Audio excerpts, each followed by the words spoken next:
Ribet kan kalau sudah begitu. Saya punya kenangan yang menurut saya itu harus jadi trauma. Siapapun harus jadi trauma. Ini cerita sedikit. Ini masih ngaji fikih pertimbangan. Ada orang itu sangat khusyuk, sangat khusyuknya di rumahnya Pak Wafa itu nggak ada TV, nggak ada motor, nggak ada apa saja.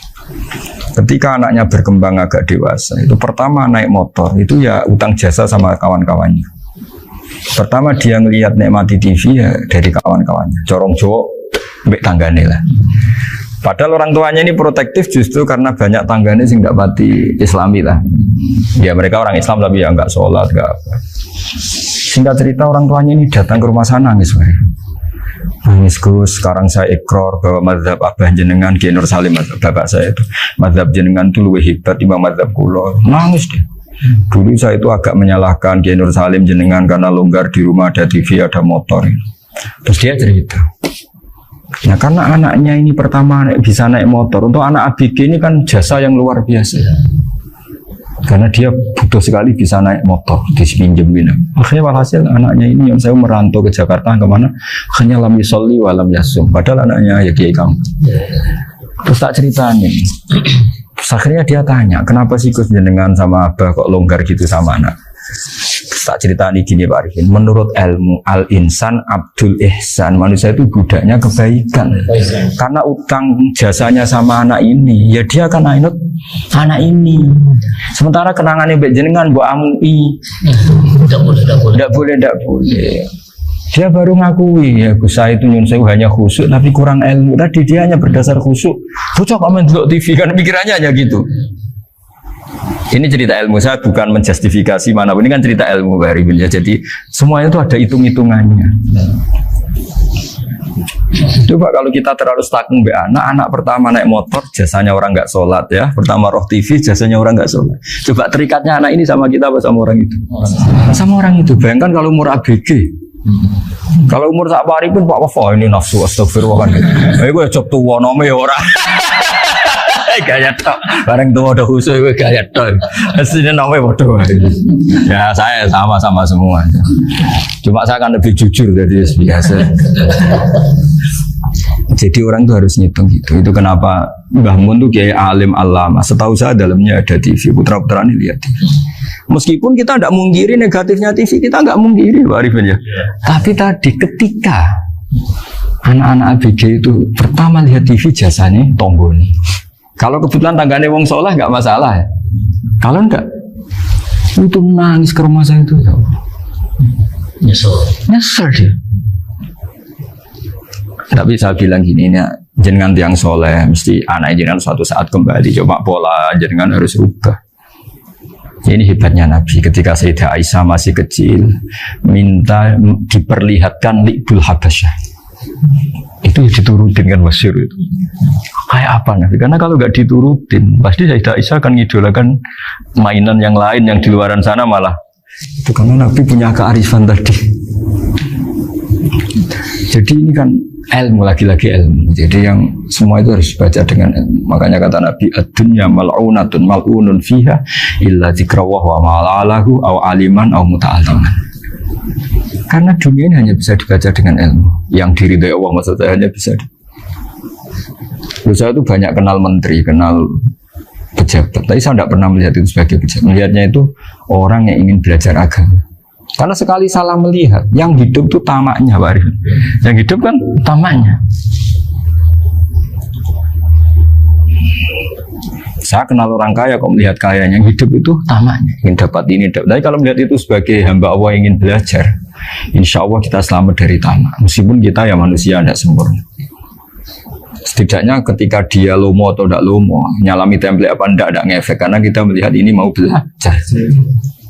Tapi kalau kamu didorong tamak, katanya orang kaya ternyata nggak tahu haknya kiai, ribet kan? Ribet. Ya kalau kamu punya santri cantik ya lihat itu sebagai santri kamu.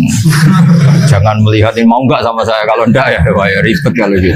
Ini anak-anak muda harus dilatih ikhlas, baru bahaya ini santri-santri sampean kalau nggak dilatih ikhlas ini bahaya. Karena ini belum punya penggemar pejabat, paling ya anak-anak yang ya tadi ABG.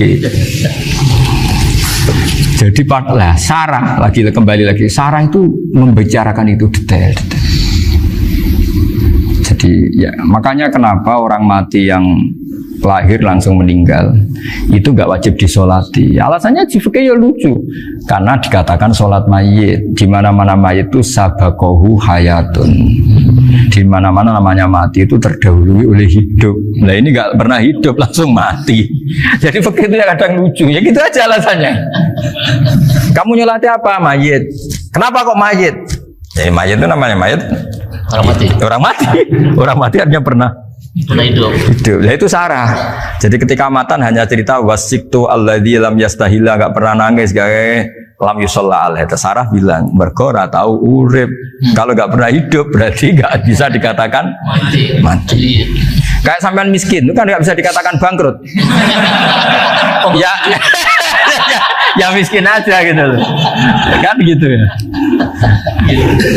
Karena nggak pernah kaya. Nggak pernah kaya. Kayak Mas Nafis nggak bisa dikatakan, oh itu Qurannya lupa gimana? Nggak pernah hafal. Jadi yang dikatakan lupa itu pernah hafal.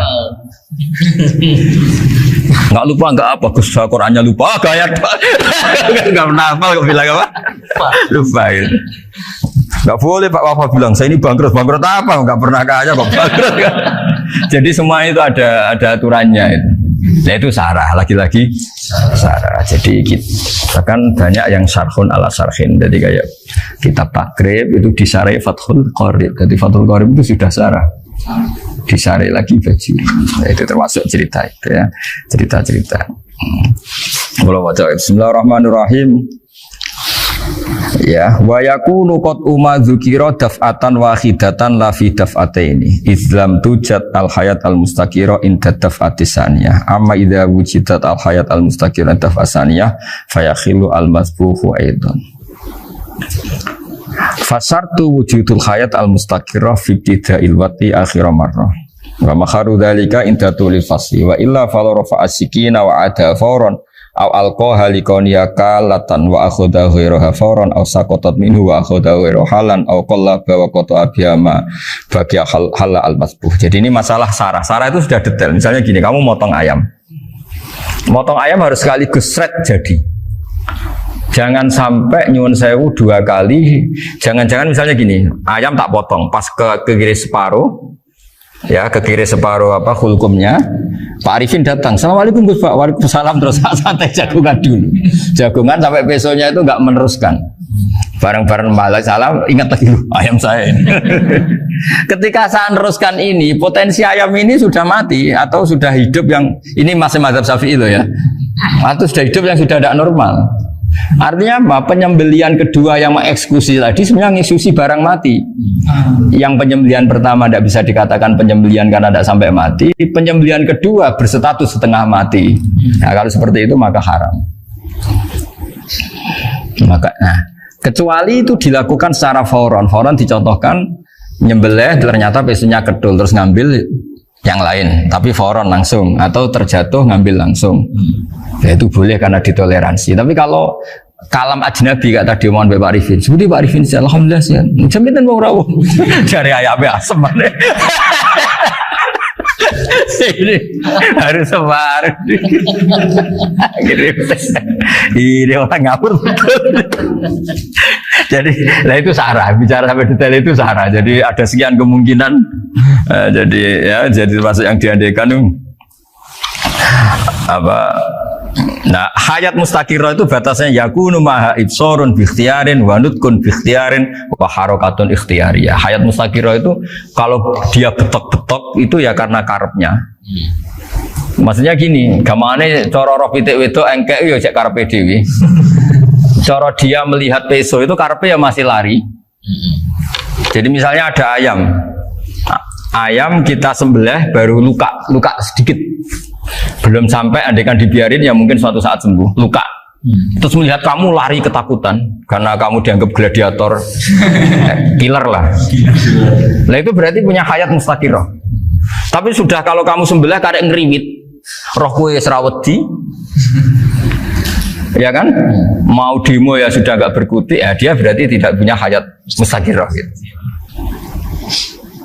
Ya batasannya itu Joro. Nah, dalam mazhab Syafi'i syarat sahnya penyembelihan harus hewan itu punya hayat mustaqirah. Nah ini sarah ya, jadi sarah itu lebih jelimet. Nah makanya kenapa tidak boleh nyembelih pakai yang tumpul Mas Nafis? Takutnya ayamnya itu ngalami dohtoh, dohtoh kok ditekek. Misalnya sama nyembelih pakai peso tumpul, ini kini ketekek, takut. Kan dia misalnya ayamnya jantungan, roh peso wes stroke kan, udah gitu ketekek. Nah itu mati dulu pasti itu. Siksa. Jadi pas diongok-ongok dia sudah mati. Jadi nanti kalau di akhirat, sebenarnya saya sudah mati loh, ngawur.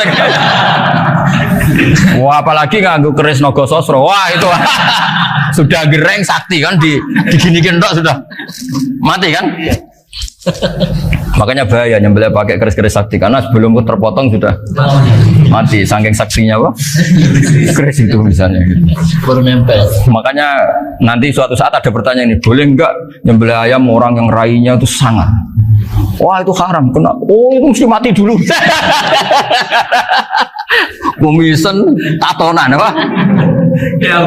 Iya kayak algojo. Ayamnya jenis apa? Stroke ya? Jenis penakut. Pas mau disembelih tidak mati. Jadi hati-hati ya nyembelih ayam. Jadi kalau orang kampung Pak Arifin ya, orang kampung mudin kampung. Mungkin kalau orang kota sudah nyuwun sewu gak peduli. Kalau orang kampung itu apa itu Pak Arifin? Kalau nyembelih jago itu sampai apa itu? Ilatnya dikeluarin dulu. Oh iya. Apa ya? Iya karena takutnya katanya beberapa yang kaget itu kelek apa? Ketelan. Iya ketelan ya. Itu ya ada kearifan gitu, tapi ya terlalu ya menyiksa ayam. Tapi memang potensi katanya Pak Arif. Katanya yang ahli-ahli itu ya. Jadi kalau dia jago ya mau disembelih, saking takutnya itu. Kalau orang Jawa kalau takut kan yang ngelek itu ya. Orang Jawa loh ya. Itu kalau orang takut kan kadang apa kayak. Nah ayam itu nak ketakut. Kadang ininya terus apa? Lidahnya masuk. Akhirnya pas disembelih ini enggak kena. Nah, makanya terus banyak mudin yang punya ikhtiar tadi. Pernah lihat Pak yang ayam jago itu? Ilatnya di ya, itu ya tidak wajib cuma tidak bisa kita salahkan. Tapi kata penyembelih yang ini tak tanya eksekutor yang lain, pokoknya rodok itu penegus. Itu seraiso. Saya belum pernah nyembelih ayam karena ini kan selain nggak profesi saya juga nggak mentolonan saya. Tapi ini beberapa kefiah yang penting kita tahu ilmunya. Yang paling pokok itu qatul khulqum wal mari. Ya kira-kira dalan sing digo nafas sama digo makanan tadi. Ya tapi itu tadi caranya semua itu harus mengalami atau masih punya hayatun mustaqirah. Nah, takutnya dalam konteks nyembelih yang apa tadi?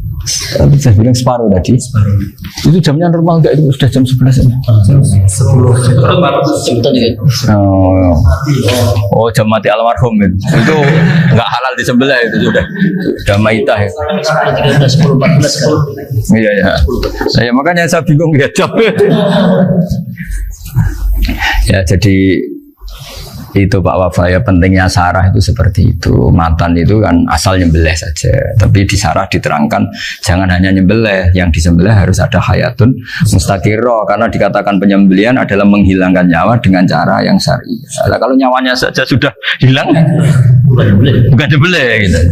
Nah potensi itu ada ketika jago kamu sembelih pakai yang tumpul. Ini ada dohtoh.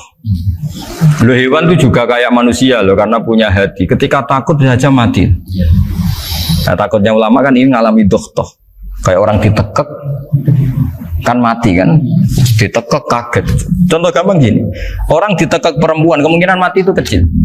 Karena murni hanya ngalami pernafasan. Tapi nak ditekek gua tatonan kan terus dua reaksi tubuh. Takut sama gak bisa bernafas. Itu kan lebih cepat apa? Mati. Kira-kira kan gitu. Lah ini sudah takut dongok-dongok itu kan nyiksa. Saya sering ketemu orang yang ahli nyari ular, nyari apa. Itu ya gitu. Filosofinya sama seperti orang perang. Harus bikin takut. Iku kewan Gus nak disewentak, iku teleleken, jadi teleleken iku apa Pak Anda bicara bahasa Batawi ini? Orang kaget terus terpaku itu. Teorinya Khalid bin Walid kan gitu. Kalau perang supaya musuh takut. Kamu tahu kami siapa? Menggertak gitu. Ayat ji'na biqaumin yuhibbunal mauta kama tuhibbunal hayat. Kita ini bawa pasukan yang mereka mencintai mati kayak kalian mencintai hidup. Pasukan kami ini wah darwis, berani modar ya wis gitu. Kira-kira gitu kalau bahasa Jawa itu. Tak mati. Berani mati. Akhirnya musuhnya kan nah, di antara syaratnya perang kan gitu, harus bikin musuh itu takut, Ya. gemeter. Bentar. Nah istilah lelekan itu gampang gitu loh. Lelekan itu pokoknya tadi loh Arifin, kepaku tadi. Nah, enggak berkutik. Paham ya? Nah jangan-jangan ayam yang kita sembelih mau wis wedi dongo-dongo mati duluan gitu. Nah makanya terus kata musannaf kalau bisa itu wa yakunu madzukira bidafatin wahidah. Kalau itu usahakan sekali jadi. Tapi itu bukan berarti syarat sahnya harus sekali jadi. Kira-kira karena tadi nggak kebayang kan kalau baru separuh tak. Assalamualaikum Gus Pak. Waalaikumsalam Pak Arifin. Sebuti kabarnya. Baru itu terus ingat diteruskan lagi. Kemungkinan ini sudah mati apa? Nah makanya ya tapi lagi-lagi ini sarah ya tak baca Bismillahirrahmanirrahim wa yakunu qad umadzukira daf'atan wahidatan la fi daf'ataini fa innahu yahrumul masbuhina itu. Kalau 2 kali, tapi 2 kali maksudnya yang 1 kali ini mengakibatkan kematian, dikatakan penyembelian belum sempurna, dikatakan hidup toh nanti pasti mati, berarti tidak mengalami hayatun mustaqirrah. Paham ya, jadi ini semoga dapat barokah dari para ulama. Jadi saya mohon nanti Pak Wafa, Pak Muntaha, teman-teman jangan hanya baca matan ya, pada level alim itu harus baca syarah karena matan itu nyun sewu tidak cukup untuk menjawab sekian kemungkinan. Nah syarah itu sono fardul masalah ya Pak Arifin ya, mengandekan masalah meskipun belum terjadi ya pengandaian sehingga nanti kalau terjadi kalau militer itu apa? A, B ya? Alternatif gimana? Kalau strategi itu kan ada sekian A, B, C. Kalau A gagal B sudah siap. B sudah siap militer. Jadi kalau masuk surga pintu 1 nggak bisa itu kedua Lewat teras Yusuf. ini sembrono. Bagi Al-Fatihah.